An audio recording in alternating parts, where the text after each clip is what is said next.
Hello बच्चों, चलिए प्रश्न को पढ़ते हैं। एक उत्तल लेंस जिसकी फोकस दूरी 25 सेंटीमीटर है के संपर्क में एक अवतल लेंस रखा है। वह युग्म 50 सेंटीमीटर फोकस दूरी वाले अभिसारी लेंस के समान कार्य करता है। अवतल लेंस की क्षमता तथा फोकस दूरी ज्ञात कीजिए। चलिए बच्चों, सबसे पहले हम लिख लेंगे मूल अवधारणा। मूल अवधारणा जिस पर कि यह प्रश्न आधारित है। यह प्रश्न आधारित है लेंसों के संयोजन पर। लेंसों का संयोजन। बच्चों, यदि f1 और f2 फोकस दूरियों वाले दो लेंसों का संयोजन किया जाता है और अगर हम मान लें कि इस संयोजन की संयुक्त फोकस दूरी कैपिटल F है, तो हम जानते हैं कि 1 कैपिटल F बराबर हो जाएगा 1/f1 धन 1/f2। और बच्चों, यहाँ पर लेंस की क्षमता भी हमें ज्ञात करनी है। तो हम जानते हैं कि लेंस की क्षमता उसकी फोकस दूरी का व्युत्क्रम होती है, जहाँ पर कि हमें F को लेना होता है मीटर में। अगर हम F को सेंटीमीटर में लेंगे तो यह सूत्र हो जाएगा 100/f सेंटीमीटर। और देखिए बच्चों, यहां पर अभिसारी लेंस, बच्चों हम जानते हैं कि उत्तल लेंस को अभिसारी लेंस कहा जाता है। अभिसारी लेंस कहा जाता है। और अवतल लेंस को अपसारी लेंस कहा जाता है। बच्चों, उत्तल लेंस को अभिसारी लेंस इसलिए कहा जाता है क्योंकि वह समांतर आने वाली किरणों को एक बिंदु पर केंद्रित कर देता है। और अवतल लेंस को अपसारी लेंस इसलिए कहा जाता है क्योंकि यह समांतर आने वाली किरणों को अलग अलग दिशाओं में बिखरा देता है। चलिए बच्चों, इन मूल अवधारणाओं की सहायता से दिए गए प्रश्न को हल करते हैं। प्रश्न में दिया गया है एक उत्तल लेंस जिसकी फोकस दूरी है 25 सेंटीमीटर।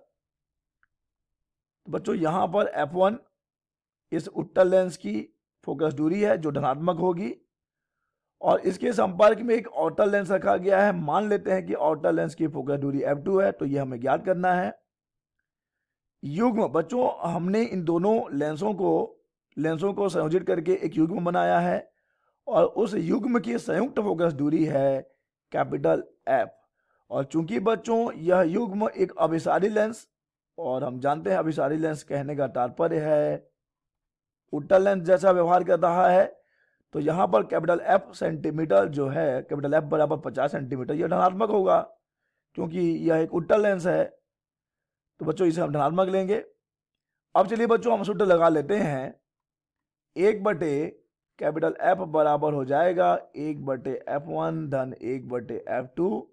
चलिए मान रख देते हैं। तो यहां से 1/कैपिटल F का मान तो 50 है, f1 का मान तो 25 है, 1/f2। यहां से 1/f2 बराबर आ जाएगा 1/50 माइनस 1/25। अगर हम एलसीएम की बात करें, 50 और 25 का एलसीएम आ जाएगा 50। तो यहाँ पे हो जाएगा 50 एक कम 50 दूनी। तो यहाँ से देखिए बच्चों, हमें मिल रहा है 1/f2 बराबर माइनस 1/50।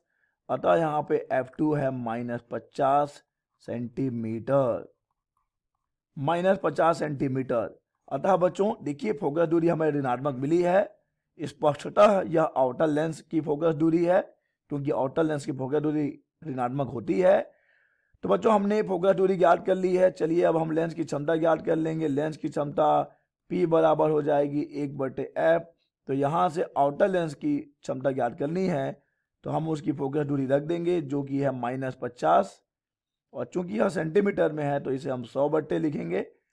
तो यहाँ से 50 एक कम 50 दूनी, तो P बराबर आ गया -2 कैपिटल D, जहाँ पर D है डायोप्टर, जहाँ D है डायोप्टर जो कि लेंस की क्षमता का मात्रक है।